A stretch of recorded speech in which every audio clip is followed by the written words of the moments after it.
Hello. Good morning, TJ. How you doing? Really good. How are you, Gray?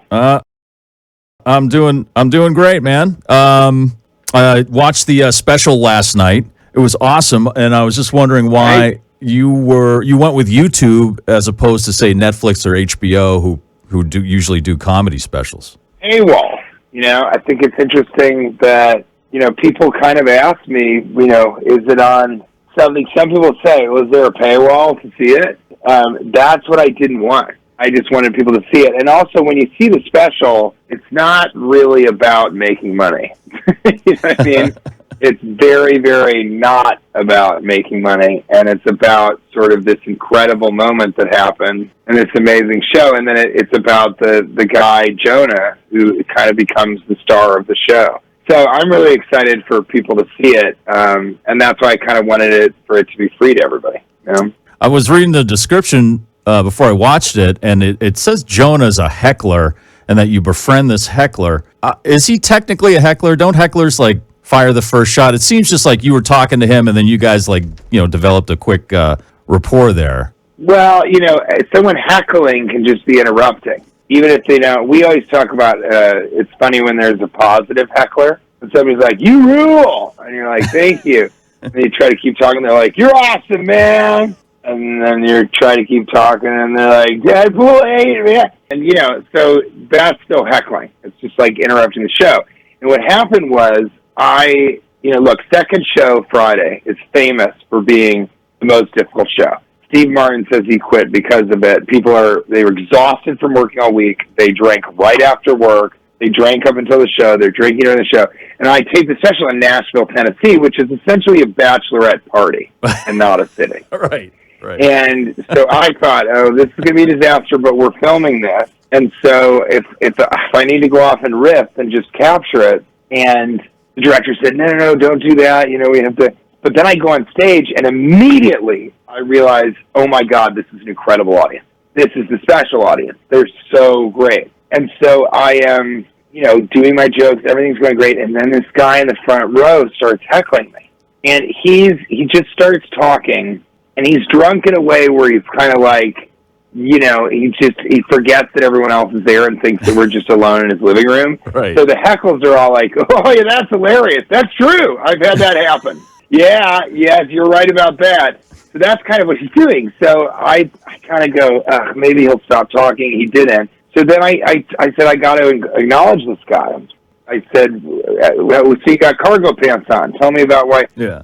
And he starts answering me, and he answers this big, long response, and suddenly it's clear he is not drunk at all. He is developmentally challenged. Right. He was just yelling that stuff out because there's something kind of going on. And he says everything about cargo pants, goes all the way through it. And then the audience, you can tell, is just like, what's going to happen? What's TJ going to do? And I say, I want you guys to know that I am not going to make fun of him at all. And then the place goes wild. There's a huge laugh, and it's because the tension is released. Yeah. And then he interrupts me again. I incorporate him into the show, and then I incorporate him a little bit more and more. And slowly but surely, he kind of becomes the star of the show. He says the funniest thing. He's part of the closer.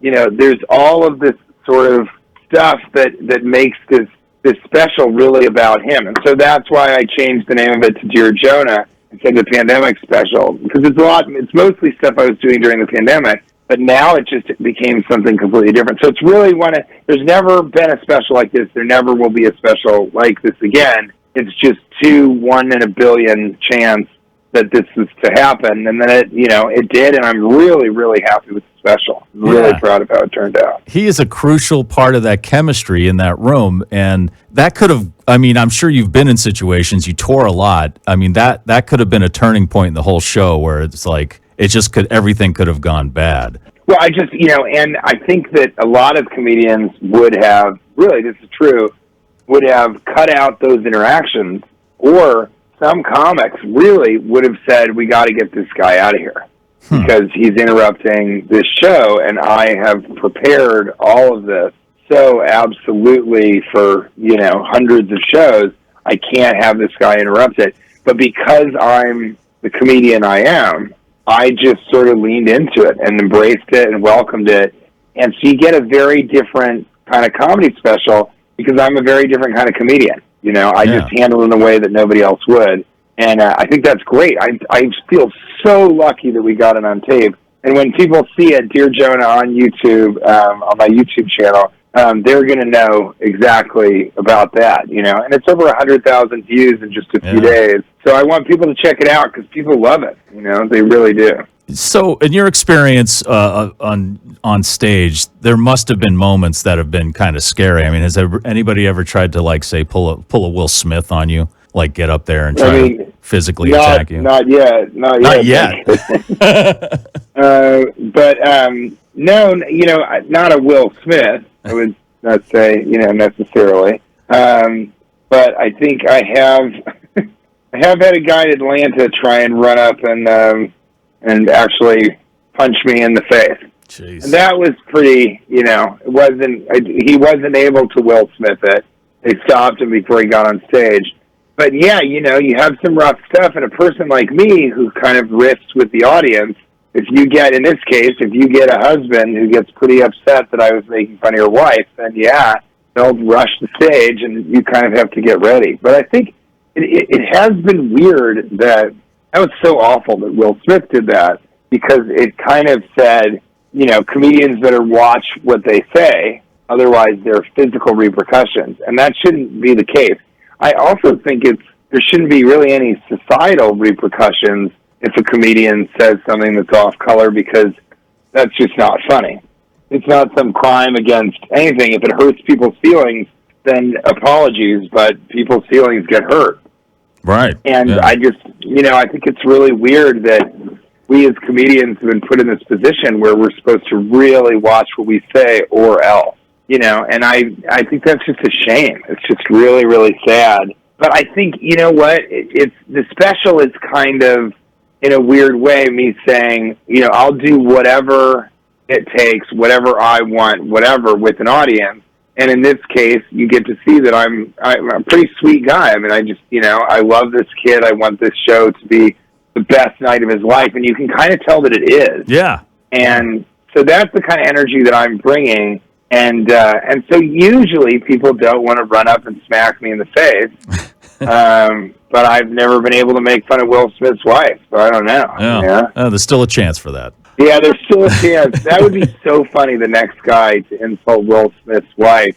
That'll be such a great moment for the comedian, because he can make fun of Will Smith's wife and Will Smith can't come up and hit him again. He just has to sort of grin and bear it. Right. Although we'll never see him at the Oscars again, I don't think. Right. But yeah, I mean, I love this special because it has an improvised moment, but instead of somebody coming up and smacking me in the face for making a G.I. Jane joke, it's these improvised moments with this kid who, you know, he's like my biggest fan. He waited at 4 p.m. He'd seen me before, but he wanted to get closer, so he waited at 4 p.m. to be in the front row. Wow. He's in the closest seat to me, and he just loves me in Deadpool and all, but he loves my stand-up. And so in a very interesting way, he represents a complete, perfect fan for me, which is somebody who is intellectually deficient, as my doctor would say, but also who loves the films I've been in, who loves, you know, television, and then loves my stand-up.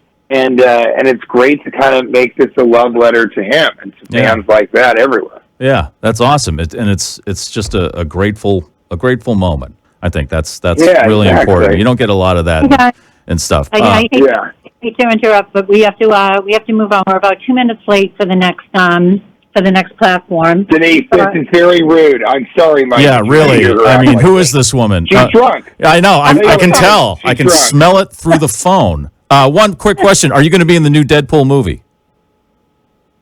That's when I have to say, hey, I'm about 2 minutes late. Awesome. All right, TJ. Thanks a lot, man. Great special. It is. It's awesome. And thanks for talking today. Thanks.